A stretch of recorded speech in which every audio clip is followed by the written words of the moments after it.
Ang kwentong ito ay hango sa totoong buhay. Karanasan ito ni Sarin. Taong 1949, Capoocan, Leyte.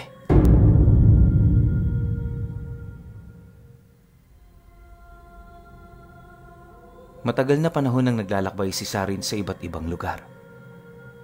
Bawat bayang kanyang napupuntahan, iisa lang ang kanyang pakay. At yun ay walang iba, kundi lipulin ang mga nilalang na nasa panig ng kaliwa. Mula pagkabata, ito na ang kanyang naging panata bago magtangan ng lihim na karunungan.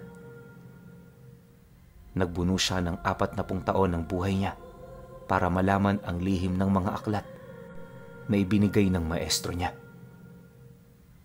Sa kabuuan, umabot ng 212 ang librong naging katuwang niya noong bata pa siya. Bawat isa sa mga ito, nagtatangan ng iba't ibang uri ng aral. Para naman may ideya kayo, bibigyan ko kayo ng iilang titulo ng aklat.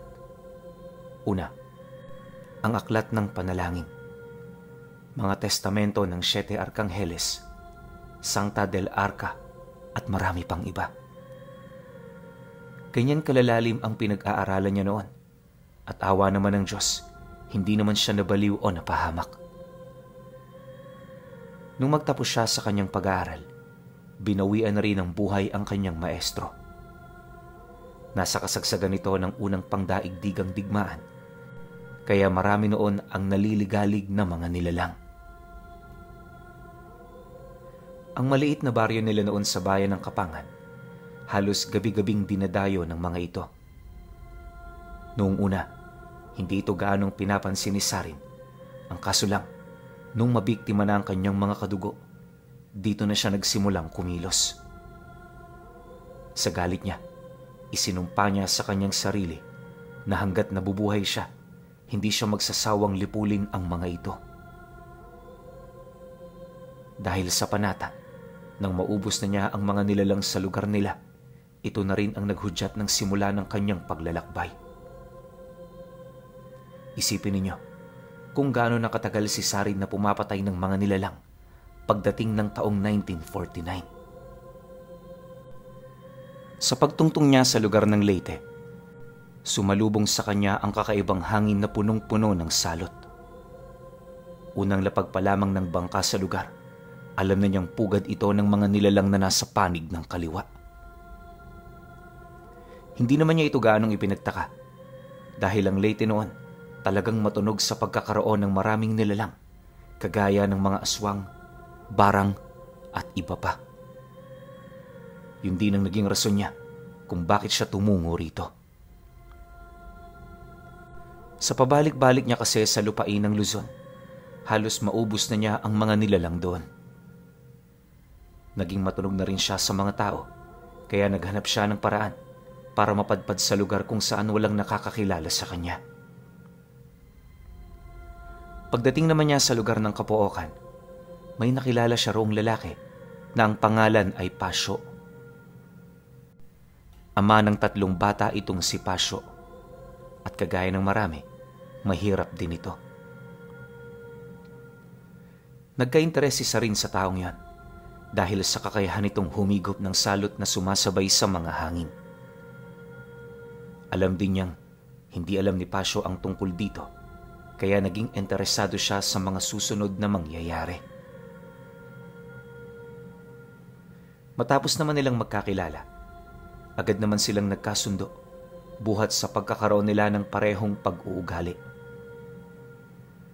Dahil alam ni Pasyo na dayo lang itong si Sarin, nagdesisyon siyang patuloy nito sa mumunti niyang tahanan.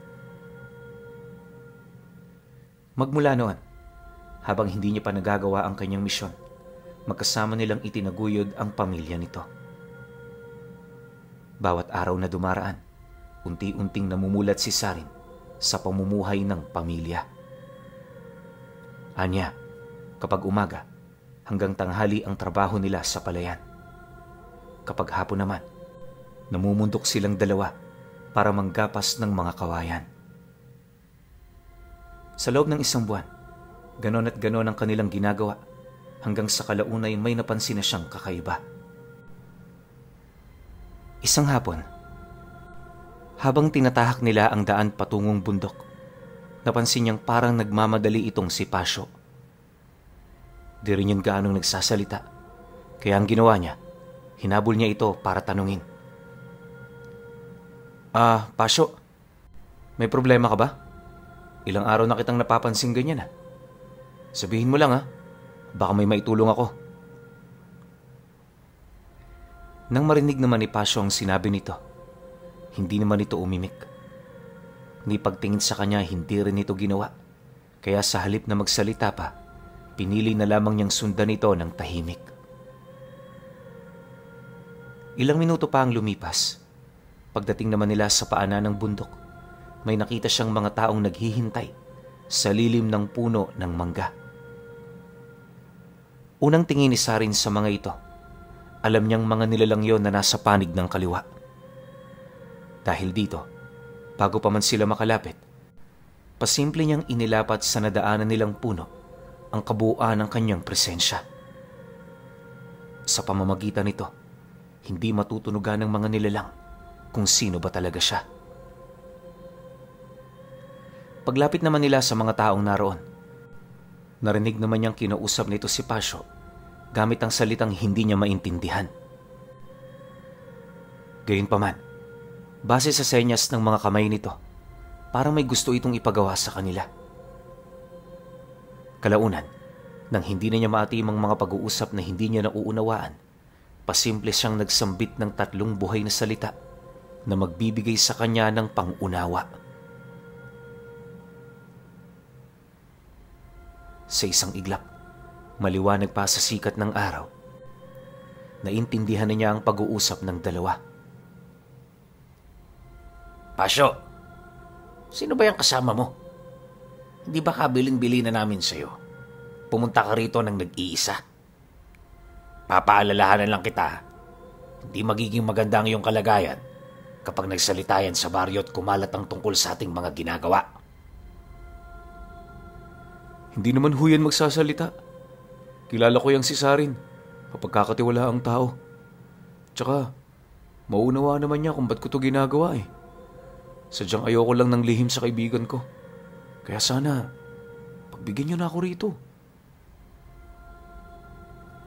Dahil sa sinabi ni Pasyo, wala namang nagawa ang kanyang kausap kundi sumang-ayon.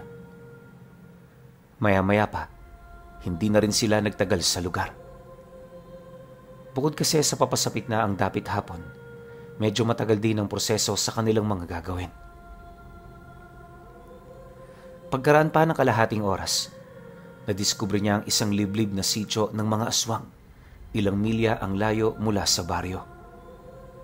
Malaki ang pugad ng mga ito at base sa kanyang kalkulasyon, hindi malabong umabot ng 50 nilalang ang naninirahan doon. Pagpasok naman nila sa looban ng lugar, tumambad sa kanya ang iilang nilalang na kumakatay ng tao na itinatago ng mga ito sa mga balat kayo. Sa unang tingin, aakalain mong mga baboy ramo ang kinakatay ng mga ito.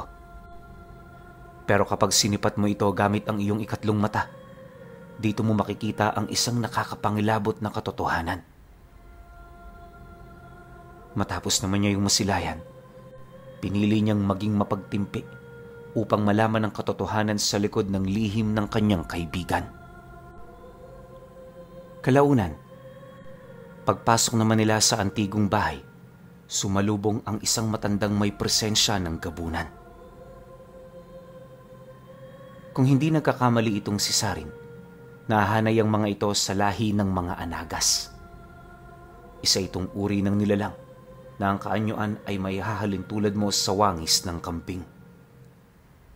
Kilala rin itong kumakain ng tao at kabilang ito sa lahi ng mga hindi kumikilala sa sumpa ng pananalo.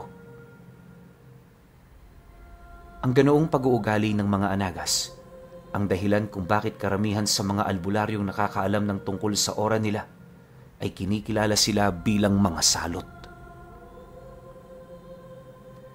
Mga pesting nilalang na kailangang lipulin sa mundong ibabaw.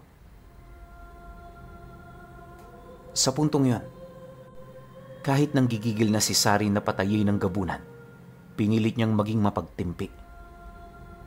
Alam niya kasi sa kanyang sarili, hindi mareresolba ang karamdaman ni Pasyo kung hindi niya malalaman ang ginagawa ng mga nilalang. Makalipas pa ang ilang minuto, nagsimula nang magsalita ang matanda. Dahan-dahan na rin yung lumapit, dahilan para mapaluhod na itong si Pasyo. Paghawak naman ng nilalang sa ulo nito, may mga sinambit itong salita na naging daan para lumabas ang isang itim na usok sa katawan nito. Inabot ninyo ng 3 minuto hanggang sa kalaunay tuluyan na itong nawala. Matapos nun, kitang-kita ni Saring ang pagbalik sa normal ng katawan ni Pasyo. Pakiramdam nga niya noon, namayat ito bigla dahil sa pagkawala ng itim na usok. Maya-maya pa, nang mapagtanto naman ng gabunan na nahigop na niya ang lahat ng salot sa katawan nito, agad naman niya yung pinatayo. Isang buwan ulit, Pasyo. Alam mo na ang gagawin mo. Heto, tanggapin mo para may panggastos ka sa pamilya mo. Matapos namang makapag-uwi ka ng gabunan, agad naman silang pinalabas ng mga kasamahan nito. Sinamahan din sila ng mga nilalang patungo sa labasan ng baryo hanggang sa tuluyan na sila roong makalayo. Dahil sa pangyayari, minabuti naman nilang maglakad pabalik ng bahay. Pagdaan naman nila Sarin sa punong sinalinan niya ng presensya, muli niya itong hinawakan para bawiin ang mga iniwan niya. Habang tinatahak nila ang daan, maigi niyang tinandaan ang lugar na kanilang napuntahan. Alam niya kasing babalikan niya ito para gawin ang kanyang panata. Pagpatak naman ng dapit hapon, nakatambay lang sila Pasyo sa labas. Konting pag-uusap ukol sa mga nangyari. Sa katagalan, masinsinan niya itong tinanong ukol sa kung ano ang kaugnayan nito sa mga nilalang na kanilang nakita. Dagdag pa niya na hindi maganda ang ginagawa nito sa kadahilan ng kilalang traidor, ang lahi ng aswang na kanyang pinagsisilbihan. Nang marinig naman ito ang kanyang sinabi, bakas naman sa mukha nito ang labis na pagkairita. Ngunit nang magpakilala na siya, dito na unti-unting nahimasmasa ng kanyang kaibigan. Sa hindi inaasahang pangyayari, napahagulgol na lamang ito sa pag-iyak habang pilit na inilalahad ang mga personal niyang dahilan. Ayon kay Pasyo, matagal na natili ang kanilang pamilya sa ganoong kasunduan.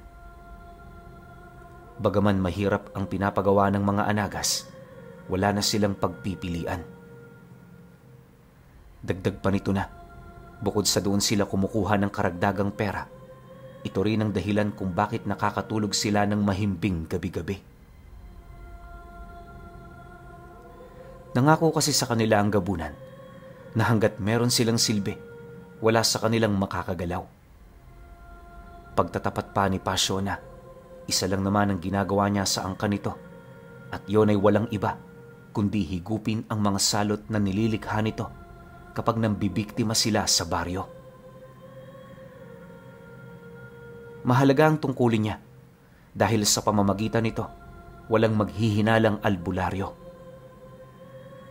Yun nga lang, 1 buwan lang ang limitasyon ng kanyang katawan. Pag lumagpas ito, may posibilidad na magkasakit at mamatay siya. Nabanggit din ni Pasyo sa kanya na ang salot na nahihigop ng kanyang katawan ay nagbibigay sa kanya ng kalbaryo gabi-gabi. Hindi lang kasi basta presensya ang nakukuha niya mula sa hangin. Bagkus kalakip nito ang mga sigaw at pagmamakaawa ng mga biktima. Sa tuwing ipinipikit nga niya ang kanyang mga mata, walang tigil na sigaw at pagnanangis ang kanyang naririnig. Ngunit dahil sa matagal na niyang ginagawa ang ganoong tungkulin, Nasanay na rin siya sa mga ganoong uri ng bulong. Ayon pa sa kanya, mula sa edad niyang 15 anyos, may sumpaan na sila ng gabunan ng mga anagas. Ang trabahong yun din ang naghubog sa kanya para maging bukod tangi siya sa lahat ng mga batang kanyang kakilala. Magmula din noong nawala ang kanyang ama, ang gabunan na ang naging sandigan niya sa lahat ng oras at pagkakataon. Dahil dito, nawala ang mga humahadlang sa kanyang plano maging sa pag-iisang dibdib nila ng kanyang asawa. Matapos namang marinig ni Sarin ang lahat ng yon, dito na niya naunawaan ang lahat. Hindi niya pinagdudahan ang testamento ng kanyang kaibigan. Gawa ng kung iisipin, lahat yon may punto at may katotohanan. Upang maalis na rin ang kalbaryo nito sa buhay, nagdesisyon siyang ilahad dito ang kanyang totoong pagkatao. Nang marinig naman ni Pasio ang lahat ng tungkol sa kanya, ipinangako niya ritong hindi siya titigil hanggat hindi niya ito napapalaya mula sa tanikalang ginawa ng mga anagas. Dahil sa kanyang sinabi, halos di naman yun makapagsalita. Sa halip di na magpasalamat, napayuko na lamang ito habang nag-iisip ng malalim. Kalaunan, nagpaalam na rin yun sa kanya na matutulog na. Hinayaan lang naman yun ni Sarin, gawa ng abala din siya noon sa pag-iisip ng plano. Paglalim pa ng gabi, dito na siya nagsimulang magsambit ng dasal mula sa aklat ng digmaan sa kalangitan. Matapos nun, paulit-ulit din niyang sinambit ang mga susi ng sator, kasabay ng pagtaas ng bakod at puder sa katawan. Maya-maya pa, dito na rin niya sinuot ang krus ng aseza na ibinigay ng maestro niya. Ayon kay Sarin, sa sandaling sinuot na niya ang krus ng aseza, lahat ng mahahawakan niyang gamit magiging armas ng kanan. Ultimo dahon, bato, o kahit buhangin, magkakaroon ng kapasidad na pumatay ng nilalang. Dagdag pa niya na, isa yon sa pinakamalakas niyang karga at kalimitan niya lamang itong sinusuot kapag may lilipulin siya. Matapos niya itong gawin, kinuha niya ang panggapas ni Pasio. Paglabas naman niya ng bahay, sinelyohan niya ang tahanan nito upang masigurong walang makakapasok kahit bukas ang pinto. Nang maihanda na rin niya ang lahat ng kanyang kailangan, dito na siya nagsimulang maglakad patungo sa sentro ng baryo. Habang tinatahak niya ang daan, unti-unti niyang napapansin ang mga salot na umaalingasaw. Sadyang hindi niya ito kayang maipagsawalang bahala dahil sa sandaling tumatama ang liwanag ng buwan sa mga bahay-bahay, nakikita niya ang mga berdeng usok na nagdadala ng kakaibang amoy. Yun din ang usok na ipinapasok ni Pasio sa kanyang katawan, kaya halos hindi maisip ni Sarin kung papaano ito nakakayang pagtiisa ng kanyang kaibigan. Ilang minuto pa ang lumipas. Nang makalayo siya ng bahagya sa sentro, doon na tumambad sa kanya ang dalawang anagas. Nadatna niya itong nagtatago sa madilim na parte ng puno. Animoy naghihintay ng biktima. Dahil sa pangyayaring yan, kagad siyang kumuha ng kakamaong tipak ng bato na siya namang dinasalan niya ng sabulag. Matapos nun, inasinta niya ang isa sa mga nilalang na yan na agad namang tinamaan sa ulo. Sa sobrang lakas ng pagkakabato niya rito, agad yung humandusay malapit sa tabi ng puno ng nakadilat. Pagsilay naman ng kasama nito sa nangyari, agad naman itong hinanap ang pumatay sa kanyang kasama. Subalit, bago pa man yun makalayo sa lugar, bigla itong natigilan matapos tumagos sa dibdib nito ang panggapas ni Sarin. Habang may lakas pa ang anagas, pilit naman itong gumawa ng paraan para makatakas sa ganoong sitwasyon. Ang kaso lang, nang malapit na nitong mahugot ang kanyang katawan, unti-unti na rin itong nanghina dahil sa dami ng dugo na nawala sa katawan nito. Sa huling hininga ng nilalang, nagawa pa nitong makapagpalit ng anyo. Pilit din itong nangusap sa kanya pero hindi na natapos ang kanyang mga sinasabi. Wala namang pakialam si Sarin sa nais ilahad ng nilalang na yon dahil sa nakapagdesisyon na rin siyang lipulin ang mga ito. Paghugot naman niya ng panggapas, agad naman niyang tinahak ang kakahuyan. Ayon sa kanya, na sa mga sandaling yun, para siyang maninilang naghahanap ng kanyang biktima.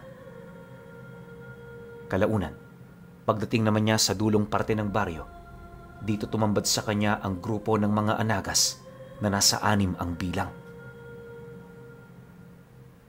3 ang bahay sa lugar na yan, kaya bawat isa rito ginagambala ng 2 nilalang.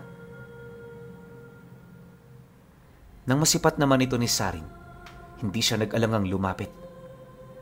Ganun pa rin ang ginawa niyang plano.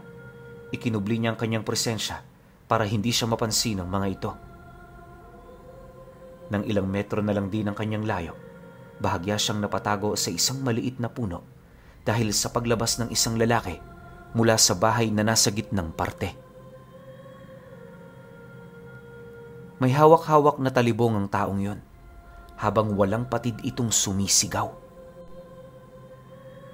Nang mapansin naman yon ng mga anagas, agad naman yung nagpalit ng kulay na para bang mga pugita. Sa sobrang husay ng kanilang paggaya, hindi mo talaga sila makikita mula sa malayo. Para naman hindi yun maalis sa kanyang paningin.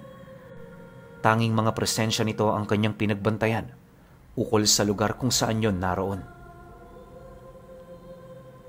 Maya-maya pa, dahil sa hindi pa rin tumitigil ang lalaki, pinagtulungan na ito ng mga anagas.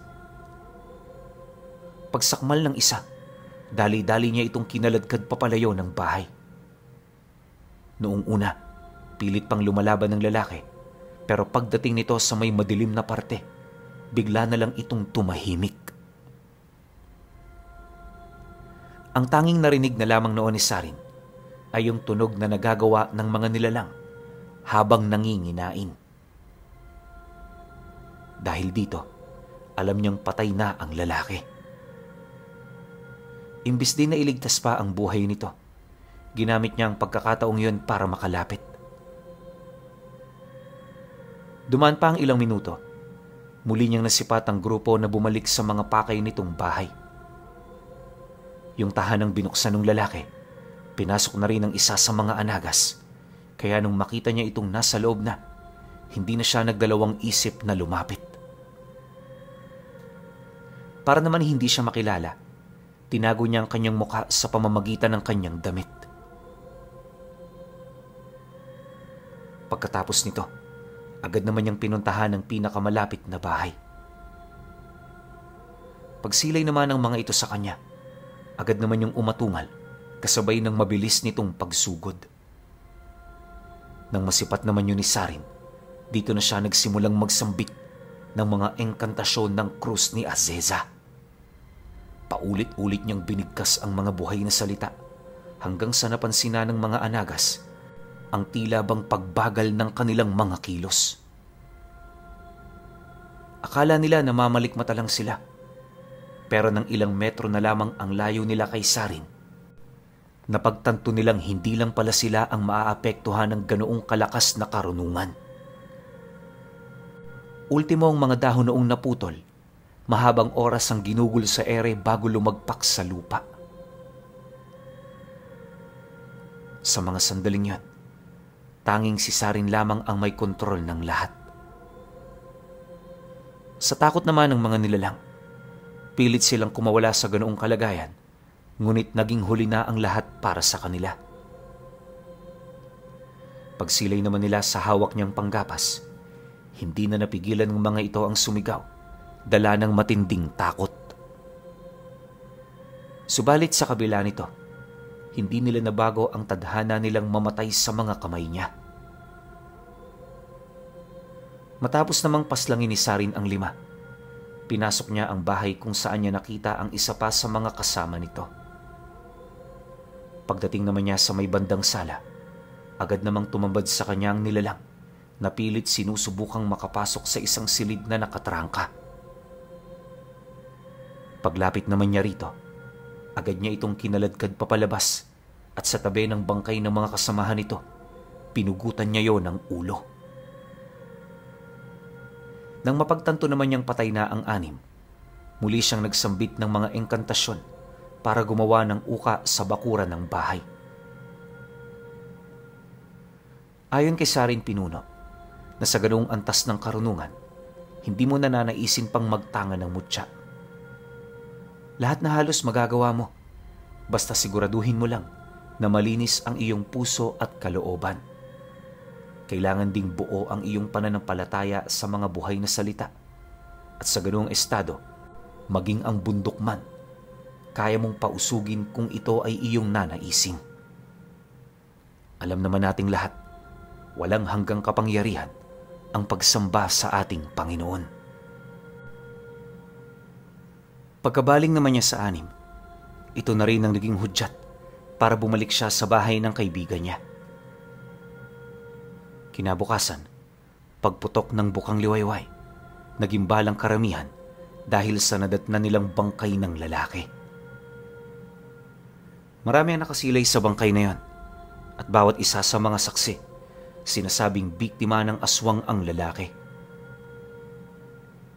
Inakala rin ng mga itong kapalit na lamang ang mga naiwan itong pamilya, pero mariin itong pinabulaanan ng mga albularyo.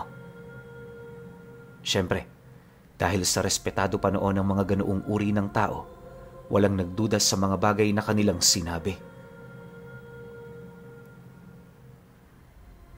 Matapos ang mga pangyayari, hinayaan lang naman ito nila Sarin. Akala nila magiging normal lang ang araw na yon, pero pagtungtong ng 10:00 ng umaga, dumating ang grupo ng mga anagas kasama ang gabunan nila. Nang makita naman yon ng mga albularyo sa lugar, agad naman nila itong sinalubong para magtanong ukol sa pakay nito. Alam kasi nilang hindi magandang senyales ang pagdating ng mga nilalang, kung kaya't di na rin sila nagdalawang isip na yon ay pigilan. Nang magkaharap naman ang albularyo at gabunan, nasaksihan ni Sarin kung papaano manghina ang tuhod nito sa harap ng namumunong matanda. Gayunpaman, kahit nasisindak na ang albularyo, pilit pa rin itong kinaharap ang gabunan para ibahagi ang kanilang mga panig.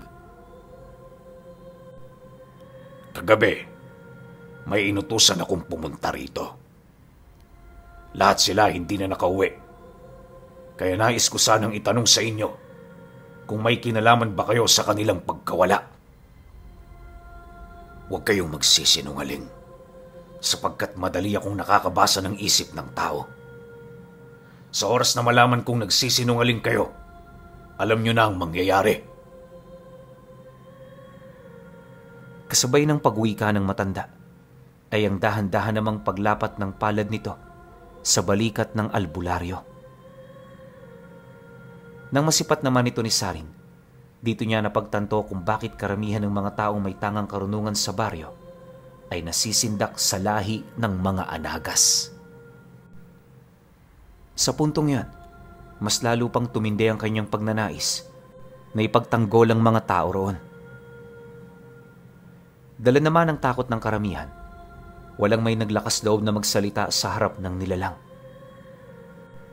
Naisip kasi nilang yon ang pinakamagandang gawin, pero mas lalo lang nitong pinatindi ang galit ng gabunan. Sa pagbaling naman ito ng paningin sa matandang kanyang kaharap, agad naman itong nagsambit ng mga buhay na salita, sabay ihip sa mukha nito. Ang usal na lumapat sa mukha ng albularyo ay mabilis na kumalat sa pamamagitan ng pagpasok nito sa kanyang mga ugat. Pagitim naman ang mukha ng matandang yon, halos mawalan ito ng bait.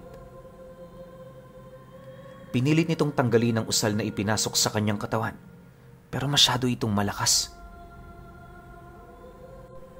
Nang hindi na nito makayanan ng sakit, dito na yon nagsimulang magsisisigaw, dahilan para talikuran na ito ng gabunan.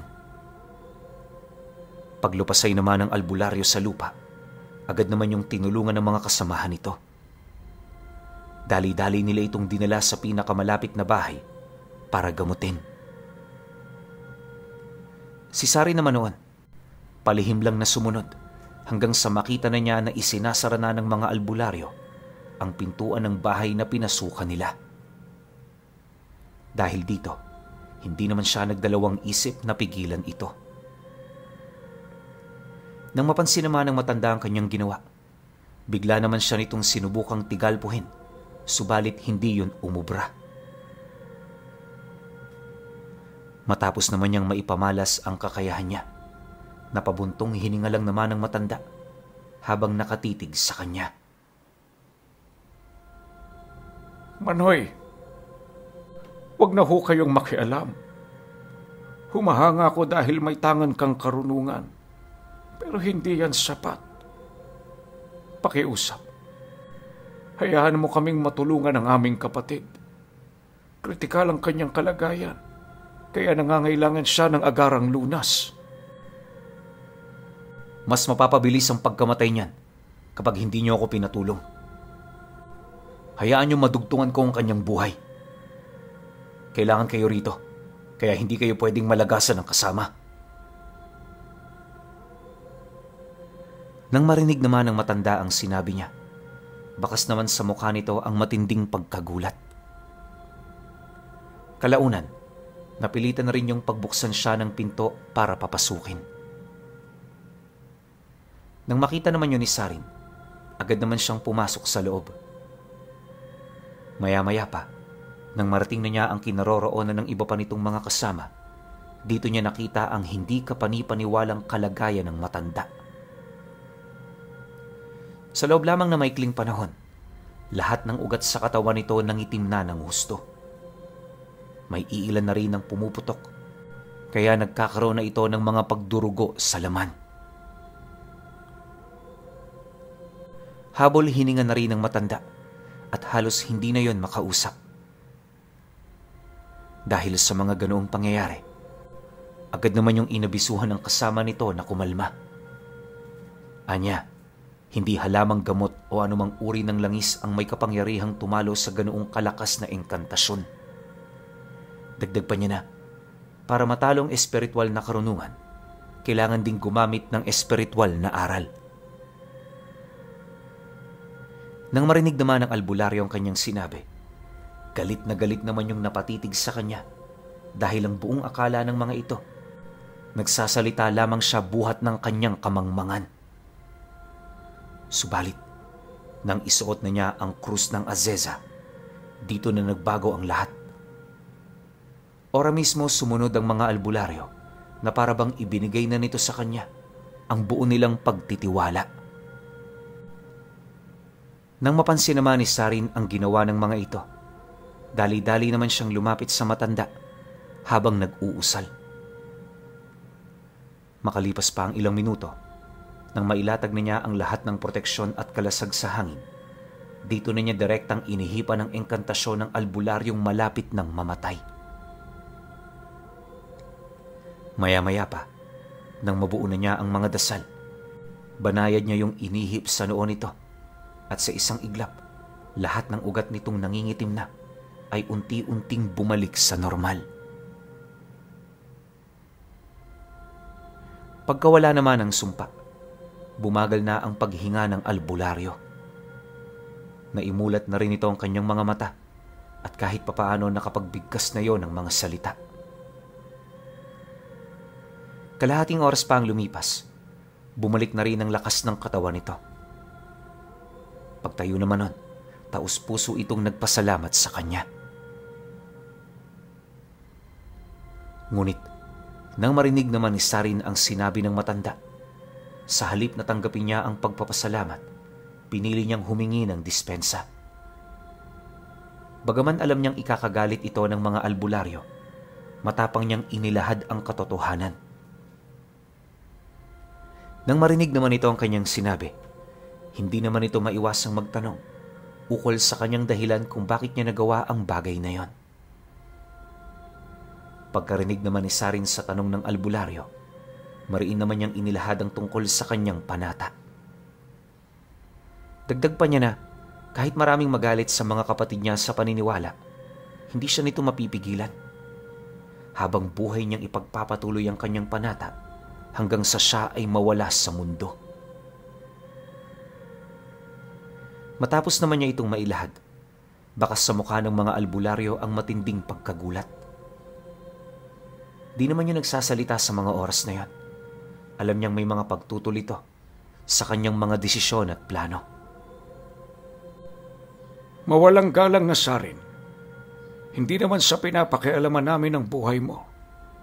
Pero sana isipin mo rin ang mga taong nasa paligid mo. Hindi ka ba natatakot na madamay sila? O sadyang wala kang pakialam? Mahalaga ang panata. Alam namin yan. Pero minsan kailangan din natin isaalang-alang ang buhay ng nakararami. Nakita mo naman siguro ang nangyari kanina. Hindi ba? Lahat yun naganap dahil sa iyong ginawa. Nang marinig naman ni Sarin ang sinabi nito, sa halip na manahimik, napangiti lang naman siya. Bukod kasi sa inaasahan niya ang ganoong sitwasyon, alam din niyang marami ang hindi nakakaintindi sa kanyang mga ginagawa.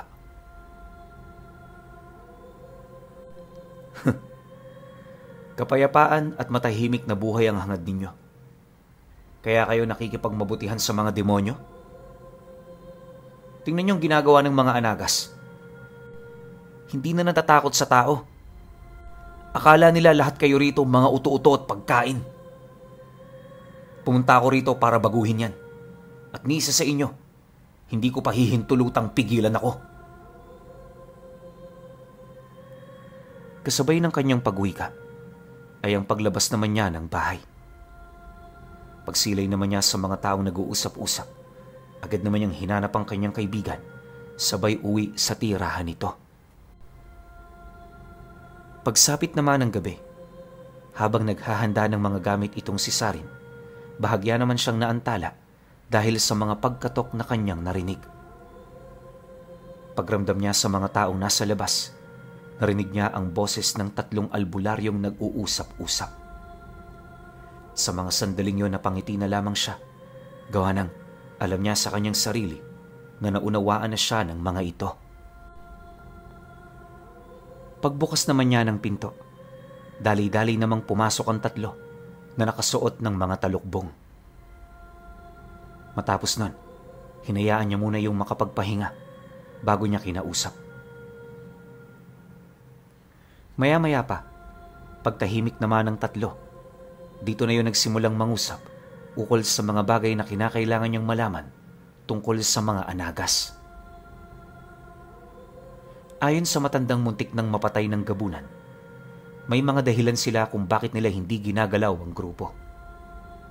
Isa na rito ay ang mga kadugo nito sa ibang lugar, at ang ikalawa naman ay ang tungkol sa matandang ermitanya na siyang utak sa lahat ng gawain ng gabunan. Bale, ang gabunang nakikita nila ay ang mukha ng matanda na siyang kailangan nito para mapasunod ang lahat ng aswang sa ilalim ng kanyang nasasakupan. Dagdag pa ng albularyo na kung hangad niyang matalo ang mga anagas, kailangan niyang paslangin ang ermitanya. Ngunit, hindi ito magiging madali sapagkat ang lupang kinatitirikan ng pugad ay isang banal na lugar. Marami ng ritual ang naisagawa roon ng ermitanya at base sa abot ng kaalaman ng mga albularyo, may posibilidad na nakahiram na ito ng kapangyarihan sa mga demonyo. Nang marinig naman ni Sarin ang lahat ng yan, hindi naman niya mapigilang matuwa. Nang mapansin naman ito ng 3, bakas naman sa kanilang mukha ang pagkagulat dahil taliwas ito sa kanilang mga inaasahan. Pagsilay naman doon ni Sarin, bahagya naman siyang nanahimik para ipaliwanag ang kanyang panig. Anya, hindi kailangan magbuwis ng buhay ang 3 o kahit ilagay man sa mapanganib na sitwasyon ng kanilang mga sarili.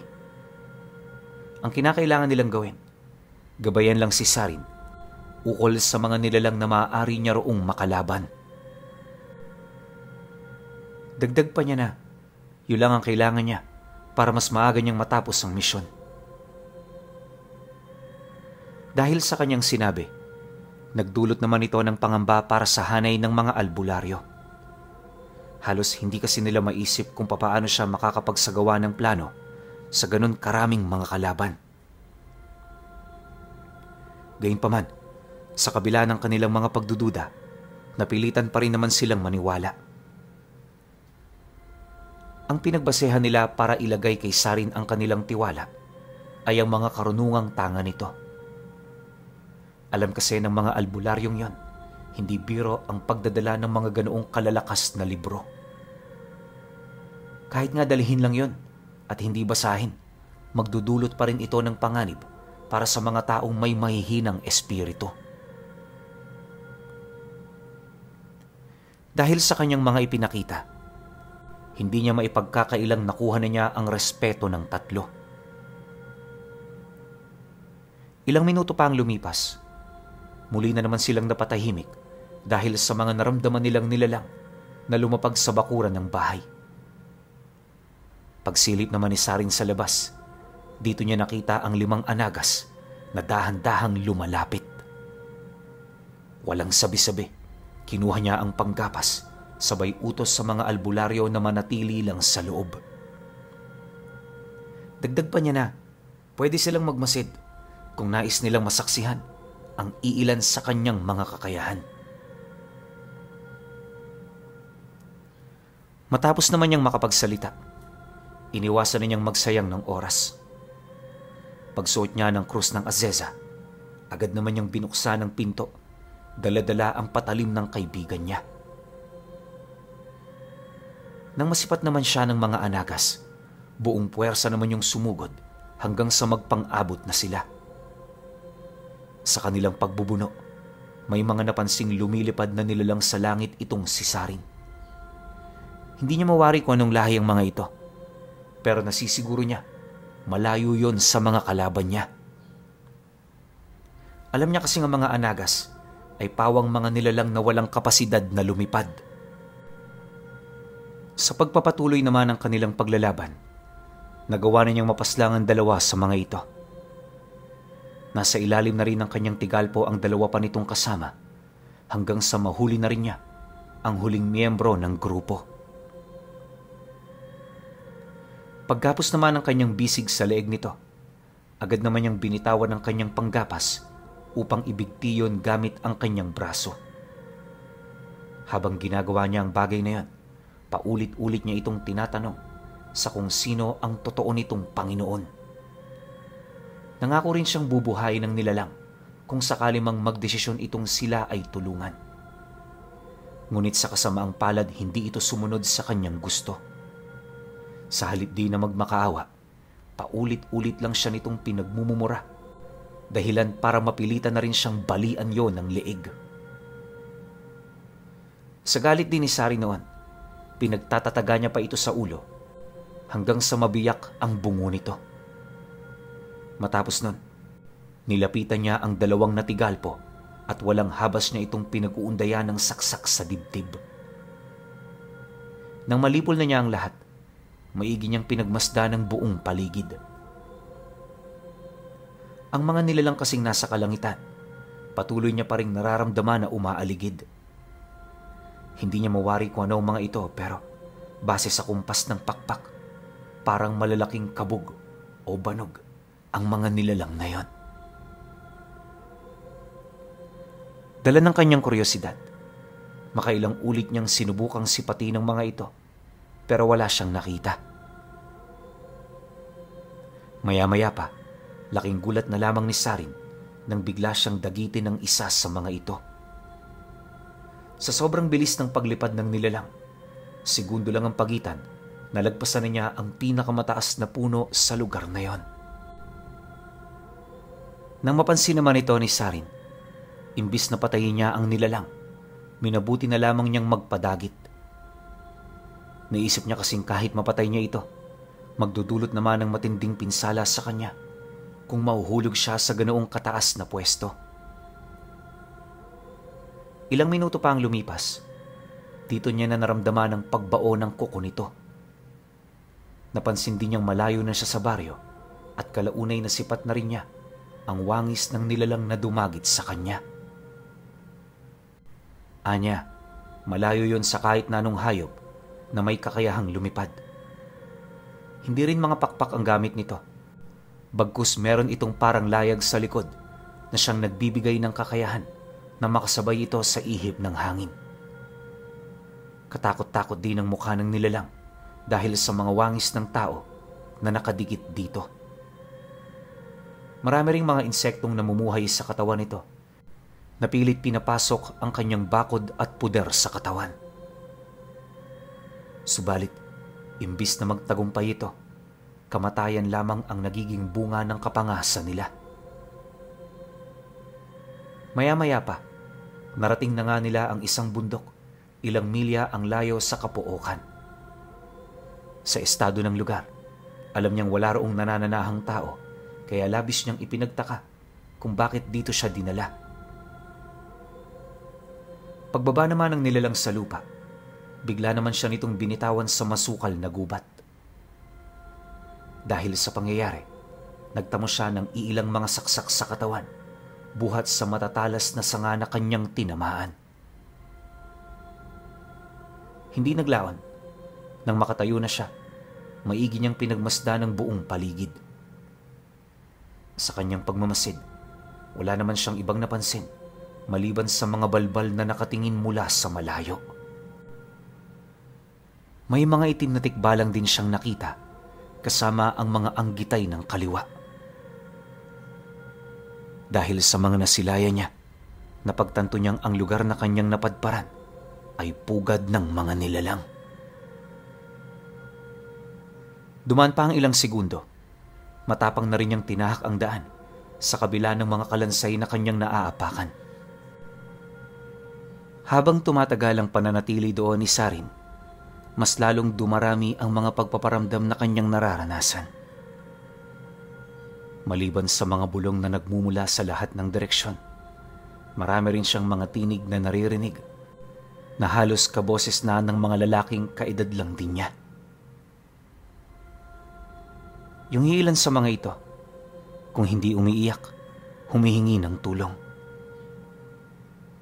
Maya-maya pa, nang mapansin niyang napapalibutan na siya ng mga kalaban, agad naman siyang naghanap ng kahoy na pwede niyang gamiting sandata. Upang mas masiguro rin ang kaligtasan niya, direkta niya itong inihipan ng dasal mula sa krus ng asesa. Itinaas na rin niya ng husto ang kanyang bakod at puder, maging ang kanyang ikatlong paningin. Hindi lang yan, nagsimula na rin siyang magsambit ng usal na nakuha niya sa libro ng selyo ni Solomon. Gumamit na rin siya ng karunungan ng kidlat para tiyak na nakamamatay ang sandatang hawak niya. Matapos naman niyang maihanda ang kanyang sarili, kitang-kita ng mga nilalang kung papaano magkaroon ng bughaw na liwanag ang kanyang mga mata. Subukan niyong lumapit. Hindi ko kayo sasantuhin. Pagkalahad naman ni Sarin ng mga katagang yan, dito na nagsimulang sumugod ang mga nilalang. Sa sobrang dami ng mga ito, halos mapuno nito ang kagubatan. Lahat din ng direksyon tinahak ng mga balbal upang masigurong hindi siya makakatakas. Ang kaso lang, paglapit naman ng mga ito sa kanya, bigo siya nitong mapangibabawan. Sa sobrang liksi kasi ng katawan niya, halos lahat ng atake na iilagan niya. Hindi lang yan, sa kasagsagan ng kanyang pag-ilag, nakapagbabato rin siya ng atake na mabilis na kumikitil sa buhay ng mga tinatamaan nito. Ayon sa kanya, mabuti na lang talaga ilang dekada siyang nagsanay ng mga pamamaraan sa pakikipagkombate. Ang lahat ng taktikang matagal niyang itinago, nagamit niya sa mga sandaling yon. Alam kasi ni Sarin na hindi basta-basta ang kanyang sitwasyon kaya kailangan niyang seryosohin ang mga kalaban niya. Ilang minuto pa ang lumipas. Marami sa mga itim na elemento ang mabilis na nalulusaw, hanggang sa maglaho na lang ang mga bakas nito. Ang mga balbal namang napapatay niya, nilalamon ng apoy bago maagnas ang katawan nito. Sa katagalan ng kanyang pakikipaglaban, napansin niyang may mga kapre at duwende na ring nakikisawsaw sa kaguluhan. Lahat ito mga nilalang sa panig ng kaliwa, kaya hindi niya yun pinakitaan ng awa. Kahit gaano rin karami ang kanyang nakaharap, natalo niya ito lahat. Nang malipol na niya ang mga ito, bumungad sa kanya ang kalunos-lunos na sinapit ng gubat. Maraming puno ang nabuwal sa lugar na yan, at halos kalahati nito nilamon na ng apoy. Nang mapagtanto naman niyang ligtas na siya, napaupo na lamang siya sa malaking tipak ng bato habang naghahabol ng hininga. Alam ni Sarin na nasagad ng labanang yon ang kanyang lakas, kaya kinakailangan niyang makapagpahinga ng ilang oras. Subalit, di pa man lumilipas ang 10 minuto, may nakita siyang huklubang naglalakad papalapit. Meron itong itim na pakpak sa likod, kaya hindi niya maiwasang maalarma. Kahit pagod na pagod siya, pilit pa rin siyang nakahawak sa kanyang sandata habang maiging pinakikiramdaman ng kilos ng nilalang. Kalaunan, nang magkaharap na silang dalawa, narinig niya sa bibig nito na isa pala itong mensahero. Dagdag pa ng nilalang, hindi siya nagpakita kay Sarin para makipag-away. Bagkus pumunta lamang siya sa lugar na yon para ibahagi ang mensahe ng ermetanyang Diyos nilang lahat. Nang marinig naman niya ang sinabi nito, binigyan niya ito ng pagkakataon para makapagsalita. Ayon kay Sarin, ang boses ng nilalang na yon hindi malayo sa boses ng matandang lalaking uugod-ugod na. Bagaman malalim ang tinig na nalilikha, klarado naman sa kanya ang mensaheng nais nitong iparating. Dagdag pa ni Sarin na iisang bagay lang din ang nais nitong iparating sa kanya. At yun ay walang iba, kundi ang kagustuhan ng ermetanya na sumuko siya ng mapayapa. Nang marinig naman niya ang tungkol dito, hindi niya ito pinaunlakan. Sagot ni Sarin sa nilalang, walang sino mang nilalang ang may maayos na pag-iisip ang susuko sa kanyang kalaban. Mariin din niyang inilahad, hindi siya ang mamamatay, kundi ang ermetanya. Dahil sa kanyang sinabi, ginalit naman niya ng husto ang mensahero. Pag-atungal naman ito ng napakalakas, buong puwersa naman niya yung pinaghahampas ng kahoy hanggang sa mabiyak ang bungo nito. Sa pagkamatay ng hukluban, agad naman siyang bumalik sa kanyang pinagpapahingahan para bumawi ng lakas. Inabot siya ng buong magdamag sa lugar na yon bago magkaroon ng lakas para lumakad. Kinabukasan, nagugutom at nanghihinaman, matatag niyang tinahak ang gubat. Lahat ng pwedeng makain sa daan, kanya itong pinagtiyagaan para lamang makaraos. Pagtungtong naman ng hapon, muli niyang nasilayan ang baryo kung saan siya nagmula. Dahil dito, mas binilisan na niya ang pagtahak ng daan hanggang sa makarating na siya sa lugar kung saan nakatira itong si Pasyo. Ang kaso lang pagdating niya rito, wala na siyang nadatnan. Ang bahay nito nakabukas na, tapos kahit saan siya pumunta, wala siyang taong nakikita. Hindi lang yan, patay na rin ang lahat ng alaga nitong hayop at base sa estado ng bakod ng bahay, para itong dinaanan ng isang kakaibang delubyo. Dahil sa kanyang mga nadatnan, nagdulot naman ito ng takot at pagkabahala. Alam ni Sarin, merong kakaibang nangyari. Sa pagpapatuloy naman ng kanyang pagmamasid, may dumating na taong taga-baryo. Pagsilay nito sa kanya, dali-dali siya nitong inabisuhan na tumungo sa sentro. Ani nito, may natagpo ang mga panauhin sa lugar na yon na nakabitay sa sanga ng puno. Wakwak din ang kanilang mga katawan at base sa estado ng kanilang mga labi, dumanas sila ng matinding pagpapahirap bago pumanaw. Malakas din ang kutob ng taong yon. Isa si Pasyo sa mga panauhing nakita nilang nakabitay. Nang marinig naman ni Sarin ang sinabi nito, agad naman niyang binilisan ang kanyang paglalakad. Maya-maya pa, nang marating na nila ang sentro, tumambad sa kanila ang mga taong nagkukumpulan sa labas ng liwasan. Pagpasok naman nila roon, tumambad sa kanyang mga mata ang 11 taong nakabitay. Ang tatlo sa mga yan, walang duda na ang mga matatandang albularyong naiwan niya noong gabi. Si Pasyo naman at ang mag-iina nito, nasipat din niya sa mga biktima. Ayon kay Saring, dilat nang namatay ang kaibigan niya. Yung mga anak naman nito, nakabaluktot, na para bang may ipinasok ditong mahabang bagay sa kanilang sistema. Bawat isa rin sa mga biktima, wala ng puso at mga bituka. Habang nakikinig naman siya sa mga usapin ng mga taga-baryo, napansin niyang iisa lang ang itinuturo nitong salarin. Gayunpaman, natatakot ang mga itong magsabi ng masama laban sa mga nilalang na yon. Dahil dito, hindi na niya napigilan pang murahin ang mga anagas.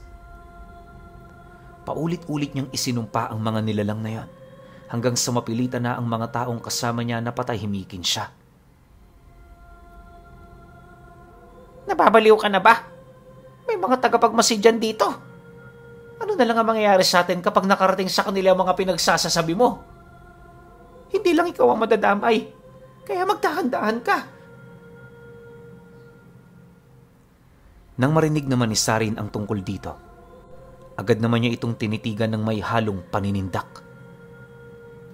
Pagsilay naman doon ng lalaki, bigla naman itong napabitaw mula sa pagkakahawak sa takot na baka kung ano ang gawin ni Sarin sa kanya.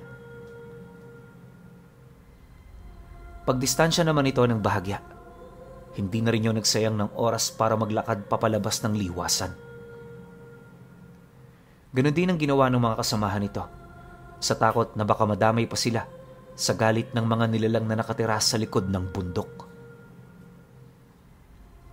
Maya-maya pa, tanging siya na lamang at ang mga taong nagliligpit ng bangkay ang natira sa lugar na yon. Nang madala na nito ang mga labi, pinili na rin niyang bumalik sa bahay ni Pasyo. Doon niya kasi naiwan ang karamihan sa kanyang mga gamit na pawang nakalaan lamang sa panahon ng kanyang pagseseryoso. Pagtungtong naman ng dapit hapon, bitbit ang libro de la muerte. Binasbasan niya ang panggapas na paboritong gamitin ni Pasyo kapag sila'y nagtatrabaho. Ang mga katagang sinambit niya noong mga sandaling yon, nakatalaga para wasakin ang mga kaluluwa ng mga nilalang na makakaharap niya. Isa rin ito sa pinakamalakas na sumpang kanyang ginagamit na kalimitang kinakarga niya kapag ang mga kalaban niya ay nakagawa ng matinding kasalanan. Sa loob ng 2 oras na pagbibigkas ng mga buhay na salita, unti-unti na rin niyang naramdaman ang matinding pagod at pagkagutom. Nanginginig man ang kanyang tuhod at katawan dahil sa bisa ng mga katagang yon, nagpatuloy siya sa pagbasbas ng armas. Hindi naglaon. Nang matapos na niya ito, muli niyang inihip sa kanyang katawan ang bakod at puder ng mga arkangheles. Ayon kay Sarin, napakabigat nito sa pakiramdam, pero hindi niya ito gaanong iniinda. Alam niya kasing kailangan niya ito, lalo na't hindi lang isa ang makakaharap niya. Pagpatak naman ng 9:00 ng gabi, nagsimula na siyang lumakad. Marami man siyang nakikitang tagapagmasid ng mga anagas, hindi ito naging daan para umiwas siya sa daang malimit dinaraanan patungo sa likurang bahagi ng bundok. Dumaan pa ang ilang minuto. Pagtungtong naman niya sa paanan nito, tumambad sa kanya ang nasa 10 anagas na nakatayo mula sa malayo. Bagaman hindi gumagalaw ang mga ito, pansin niya ang unti-unti nitong pagbabago ng anyo. Pagdating naman niya sa hangganan ng teritoryo ng mga ito, bigla naman siya nitong sinugod. Kahit masyadong matarik ang lugar na yon, nagpang-abot sila ng pangkat nito at sa loob lamang ng maikling oras, nagawa niya itong malagasan ng 5. Ibang-iba na kasi ang pamamaraan ng pag-atake noon ni Sarin, gawa ng hinahaluan niya na yon ng lakas at mga dasal. Ang mga dasal namang iniihip niya sa mga ito, ang siyang nagiging daan para manghina ang kanilang mga pandama sa puntong hindi na nila napapansin na bumabagal na pala ang mga pagkilos nila. Dahil sa ganoong pamamaraan, nagagawa niyang lumamang sa laban nang hindi na kinakailangang gamitin ang kakayahan niyang makapagpabagal ng oras. Naisip niya kasing ilaan yun sa ermitanya at gabunan upang masigurong maghihirap ang mga ito sa mga sandali ng kanilang buhay. Matapos naman niyang malipol ang grupo sa paanan ng bundok, hindi niya inalis sa kanyang panggapas ang katawan ng huling biktimang natalo niya. Naisip niya kasi na para makuha ang kabuoang atensyon ng mga anagas, kinakailangan niya itong paiyakin ng paiyakin hanggang sa hindi na ito kayang tiisin ng kanyang mga kauri. Dahil dito, di pa man siya nakakarating ng pugad, sinalubong na siya ng pangkat ng gabunan. Sa sobrang dami ng mga ito, segundo lang ang dumaan ng tuluyan na siya nitong masukol. Ngunit kahit nasa gano'n na siyang sitwasyon, hindi pa rin siya nakikitaan ng panghihina ng kanyang mga kalaban. Nang mapansin naman ito ng gabunan, abot langit naman ang pagngisi nito habang nakasilay sa kanya. Pagtitigan naman nilang dalawa, pilit naman niya roong ipinakita ang kanyang galit. Ngayon nagagawa mo pang ngumiti. Mamaya tingnan natin kung magagawa mo pa yan sa harapan ko. Walang kapatawaran ang ginawa ninyo. At bilang ikaw ang pinuno sa lahi mo, ikaw ang haharap sa galit ko. Nang marinig naman ang gabunan ng kanyang sinabi, hindi naman ito nakaramdam ng kahit na anumang pagkasindak. Sa halip mas tumawa pa ito lalo habang nagbabalik tanaw sa mga ginawa nito kay Pasyo at sa 3 albularyo. Dagdag pa nito na kahit ulit-ulitin niyang patayin ng mga taong yon, talaga namang hindi siya magsasawa. Dahil sa sinabi nito, hindi na nakapagtimpi pa si Sarin. Imbis na pabagalin niya ang oras, nagdesisyon siyang gamitin ang krus ng aseza. Napagtanto niya kasing karapat dapat para sa mga ito ang parusang kayang ibigay ng krus. Matapos naman niya yung mapagpasyahan, dito na siya nagsimulang magbitaw ng mga engkantasyon. Nang mapansin naman ito ng mga nilalang, pilit naman siya nitong pinigilan, ngunit kahit anong gawin nila, hindi yun sapat para tumagos sila sa harang na nalikha ng kanyang mga dasal. Ang ganoong sitwasyon ang mas nagbigay sa kanya ng sapat na oras para matapos ang engkantasyon. Maya-maya pa, pagtahimik naman ni Sarin, dito na niya sinimulang ikumpas ang kanyang mga kamay habang hawak ang krus. Sa isang iglap, binalot ng matinding kadiliman ang buong paligid. Ultimo tunog, walang nararamdaman ng mga nilalang na yon. Wala rin silang makita at halos lahat ng mga pandama nila hindi nila mapakinabangan. Literal na nakatayo lang silang lahat sa harapan ni Sarin. Dahil dito, agad naman niyang sinimula ng kanyang parusa. Una niyang pinatay ang mga alipores ng gabunan. At nung ito na lamang ang natira, ginapos niya ito ng baging ng makabuhay na selyado ng mga usal. Matapos nun, Binalik niya ang lahat ng pandama nito. Pagsilay naman sa kanya ng nilalang, agad naman itong naramdaman ng unti-unting paglapnos ng makabuhay sa kanyang balat.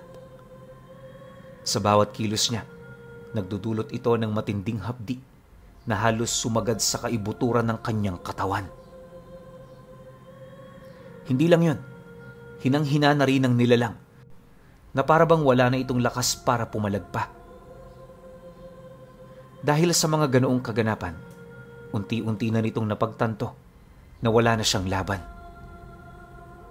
Paglapit naman sa kanya ni Sarin, nanlaki na lamang ang kanyang mga mata sa mga katagang narinig niya.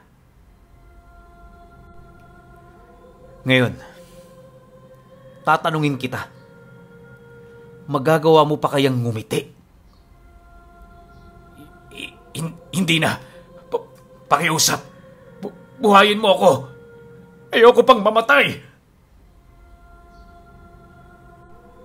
Nang marinig naman ni Sarin ang sinabi nito, halos manginig naman siya sa galit.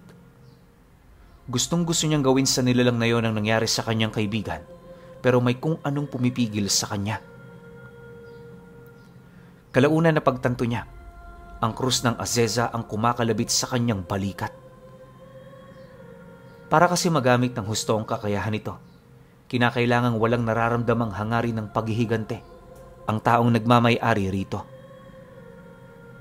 Nang mapagtanto naman niya ang bagay na yon, pilit niyang pinakalma ang kanyang sarili. Pagtarak naman niya ng panggapas sa binti nito, bahagya naman siyang natigilan nang maramdaman niya ang dambuhalang nilalang na minsang dumagit sa kanya. Ngunit sa pagkakataong yan, alam niyang hindi siya mauhulog pa sa bitag nito.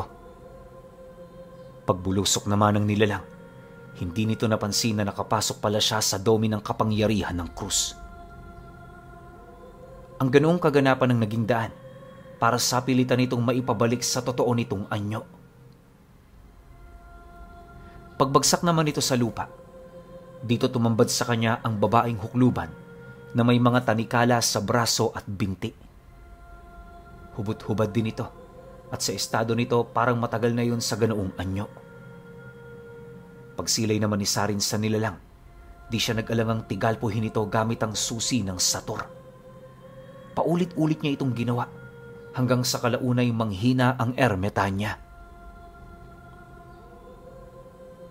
Nang masipat naman ito ng gabunan, nagpumilit naman itong kumawala mula sa mga baging na ipinapagapos niya. Kaya nung mapansin ito ni Sarin, di siya nag-alangang hugutin ng panggapas sabay taga sa balikat nito. Sa sobrang lakas ng kanyang pagkakahataw, halos mahati sa dalawa ang katawan ng nilalang. Yun na rin ang naging hudyat ng agaran nitong pagkamatay. Matapos naman itong masilayan ng ermita niya, pilit naman yung tumayo para magbago ng anyo. Ang kaso lang, kahit anong engkantasyon ang gamitin niya, hindi yun sapat para bumalik siya sa pagiging isang halimaw. Nang mapagtanto ni Sarin na hindi pa nito nauunawaan ang kanyang kalagayan, nagmagandang loob siyang magbahagi ng iilan sa kanyang mga nalalaman. Nasa loob ka ng dome ng krus ng Azeza. Hanggat nandito ka, lahat ng kakayahan mo mawawala sa iyo pansamantala. Babagal ang takbo ng oras at bibigat ang iyong katawan. Mawawalan ka ng lakas para lumaban at hindi mo magagamit ang mga buhay na salita mong alam. Ikaw palang sinasamba ng mga demonyong to. Nakakaawa naman sila. Hindi ko maisip na napakahina pala ng tinuturing nilang Panginoon. Binigo mo ko. Napakababaw lang pala ng mga nalalaman mo. Nang marinig ito ng nilalang, pilit naman yung sumagot sa kanya. Ngunit imbis na pahintulutan, inutusan niya itong manahimik. Dagdag pa ni Sarin na kung hindi ito susunod, papatayin niya ito sa pinakamasakit na paraan. Dahil sa kanyang sinabi, naramdaman ng ermita niya ang matinding galit at paninindak na mula sa mga katagang binitawan niya. Matapos naman niya itong mailahad, napatahimik ang matanda na para bang isang batang walang kapasidad na magsalita. Upang masigurong hindi na ito susundan ng mga nilalang sa gubat, ipinakita niya kung papaano niya ito alipustahin at pahirapan. Gamit ang kanyang panggapas, walang awa niyang pinagpuputol ang mga binti at braso nito. Bawat piraso din ng katawan ng matanda, pinakain niya sa mga nilalang na gumagala sa paligid. Kalaunan, ng katawan na lang nito ang natira, pansamantala niya yung pinagpahinga. Gamit ang matalas na tipak ng kahoy, sinaksak niya ang bewang nito, dahilan para tumagos yun sa katawan ng matanda, ganun din sa punong pinagsabitan niya nito. Matapos nun, umupo siya sa tambak na bangkay ng mga anagas. Upang mas masulit din ang kanyang pagpapahirap, hinayaan niyang magdusa ang nilalang hanggang sa maputulan na ito ng hininga. Ayon sa kanya, inabot ng 3 oras ang pananatili ng matanda sa ganoong posisyon. Gustong-gusto na rin itong bawiin ang sarili nitong buhay, pero hindi niya yun pinahintulutan. Wala rin naman itong magagawa para maisakatuparan ng ganoong bagay, lalo na't putol na ang kanyang mga braso at binti. Dahil sa ganoong sitwasyon, napilitan ng matanda na ilabas ang mga natitirang dugo mula sa kanyang katawan. Sa sobrang dami ng nawala sa sistema nito, agad naman yung pinanghinaan hanggang sa tumigil na lamang sa pagtibok ang kanyang puso. Si Sari naman noon, nanatili lang tahimik habang pinagmamasdan ang walang buhay nitong katawan. Pagputok naman ng bukang liwayway, dito pa lamang niya iniwan ang lugar. Minabuti rin niyang tumuloy na patungo sa karatig bayan para gawin ang kanyang panata. Lumipas pa ang mga taon, hindi nagbago ang kanyang gawain. Bawat lugar na kanyang napupuntahan, tsak na nagiging kilabot siya para sa mga nilalang na naninirahan doon. Dagdag pa niya na, nalibot din niya ang lupain ng Mindanao, mga parting taong 1990 na.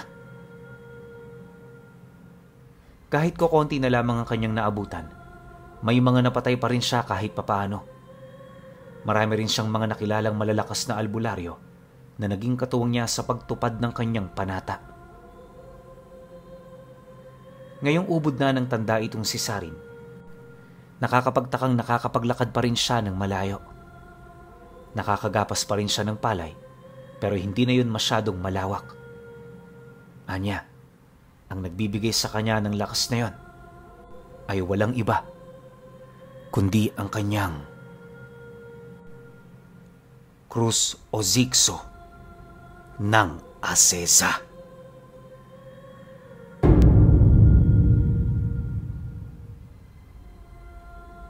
Okay. Shoutout muna tayo. Shoutout ko lang muna yung pinakabago kong warrior member na si Ann Custodio. Itong shoutout naman na to para sa mga nag-comment dun sa pin comment natin. Andyan sina Jumar Mortiz na taga La Union, Rania na taga Hong Kong, Mika Perry na taga Marinduque, Redford Rivera, Prince Queen Vlog na taga Saudi, John Roy Bolante na taga Cardona Rizal, Bethina Guiron na taga La Carlota, kay Laila Chu na taga Cagayan de Oro, Cramsalirom, at kay Amay Kabilte. Yan. Okay. Cruz ng Acesa, o mas kilala bilang Cruz Ozigso ng Acesa. Alam nyo ba na libro to? Tapos sobrang lalim ng aral na to. Bukod pa dito, ang dami niyang binanggit na mga klase ng libro. 'Di ba? Na talagang kailangan mong pagtuunan ng panahon o buong buhay mo nga kailangan mo ialay para mapag-aralan yung mga libro na yon eh. Di ko lang alam kung paano to napagsasabay-sabay ni Sarin. Kasi kung dibino ka, hindi yun posible sa'yo. Caring-carry mo yun. Madali sa'yo yun. Pero kung ordinaryong tao ka tapos ganito karaming aral, kakayanin naman yan. Pero kakain talaga yan ng napakaraming taon tapos sobrang daming sakripisyo. Pansinin ninyo, lumayo si Sarin sa pamilya niya. Bakit? Kasi nadadamay na eh. Kasi kung ganito na kalalakas yung tangan mo, ganito na karami yung mga librong daladala mo, na halos lahat e pangkombate, hindi ka natitigilan ng mga kalaban yan. Kita mo siya, alam niya sa sarili niya yon. Inikot niya na halos yung buong Pilipinas para lang makasagupa tong iba't ibang klase ng nilalang. Umabot pa nga siya ng Mindanao eh. Panahong 1990 pa. Parang dalawang dekada mahigit pa lang yung nakakalipas. Di naman niya sinabi kung yun na yung huling pakikipaglaban niya. Pero alam ko maraming beses pa yung nasundan. Siguro hindi niya na lang kinuwento yung iba. Pinakamatindi niya siguro nakalaban talaga itong lahi na to. Pero para sa akin, di naman siya nahihirapan eh. 'Di ba? Tapos yung pinaka-highlight na ginamit niya, yung krus ng Acesa. Pero kasi ang tindi rin talaga ng gamit na yan. Sobrang lakas niyan. Halos magkahalintulad yan dun sa isang ginagamit ko na krus ng Batis. Pero yung krus ng Batis, more on protection lang yun. Ito kasing Acesa, ibang level na to eh.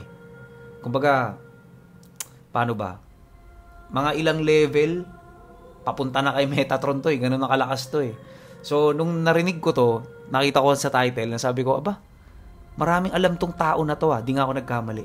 Sobrang dami niyang alam. Ang dami niyang binanggit na libro. Yung inisa-isa kong libro, try nyo i-search isa-isa. Makikita nyo lahat yun. Di pa yan, parang nasa listahan niya, nasa 100 plus pa yan. Yun lang, masasabi ko sa kwento na to, sobrang saludo ako sa'yo, Sarin, kung buhay ka pa hanggang ngayon, sobra-sobra akong saludo sa'yo. Kasi sobrang hirap ng mga inaaral mo, sobrang hirap ng pinasok mong buhay, pero nandyan ka pa rin na parang nag-e-enjoy ka. Yun lang, sasabi ko talaga sa kwento, saludo sa'yo, Sarin. Pero syempre kayo pa rin. Kung may opinion kayo sa kwentong ito, comment nyo lang sa baba. Yun lang, hanggang sa susunod na kwento. Salamat.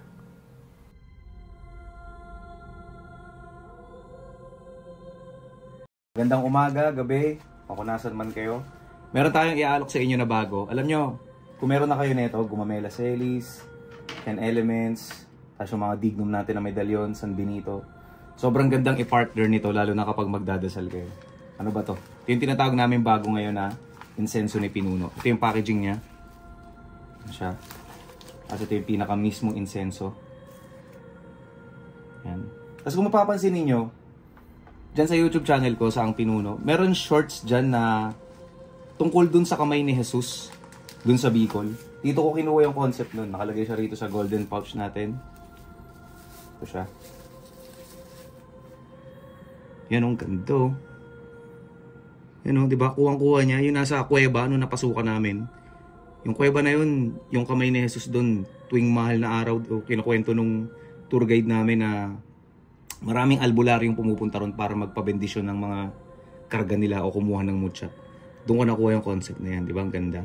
Ano ba silbi nito? Ito yan. Kapag magdadasal kayo, pinakamagandang araw, Tuesday, Wednesday, Saturday, tsaka Friday. Pinakamagandang oras, kayo na bahala. Pero pinaka-the best para sa akin talaga, alas 6. Kahit sino naman sa inyo siguro alam na yan. Lalo na yung mga talagang nagpa-practice, yung mga talagang nagdarasal para sa lihim na aral. Alas 6 talaga yan. Ito yung pinaka-insenso natin. Yan siya. So kahit nasa loob kayo ng bahay, kahit nasa opisina kayo, pwede nyo sindihan to. Kasi ito nyo siya lalagay. Yan. Tayo nyo ganyan. Check nyo. Tapos habang nakasindihan, sabayan nyo na ng dasal. Lalo na nga yung sinasabi ko kanina, yung may mga Gumamela Celis, to, saktong-sakto yan, to yung pinapakain nyo to ng dasal. Sabayan nyo yung pagsindi ng insenso. Kahit hindi naman araw-araw, kung kailan lang yung libre nyong oras, o yung magandang araw para sa inyo, the best siyang i-partner, lalo na sa mga karga niya yan. Tsaka yung mga kumuha rin sa amin ng mutya noon, pwedeng-pwede nyong i-partner yan. Bango. Yan. Tsaka kahit wala kayong orasyon, kahit wala kayong dasal, wala kayong kailangan dasalan, sindi lang kayo sa bahay niyo nito. Araw-araw kahit alas 6. Lalo na kung yung bahay ninyo may mabigat na problema, puro negative energy, sobrang ganda nito, pampataboy. Yan, sakto yan yan. Magtataboy tayo ng mga negative energy rito sa kwarto. Ayan, kaya kung interesado kayo, yung link neto nasa baba lang ng video na to. Tsaka yung ibang link nasa description ko lang. Makikita nyo yan. Click nyo lang yun. Yan, makakabili na kayo yan. 20 pieces nga pala to. Kaya sobrang tagal nyo itong gagamitin. Lalo na kung once a week lang kayo magdadasal. Basta depende talaga sa paggamit ninyo. Yun lang. Salamat.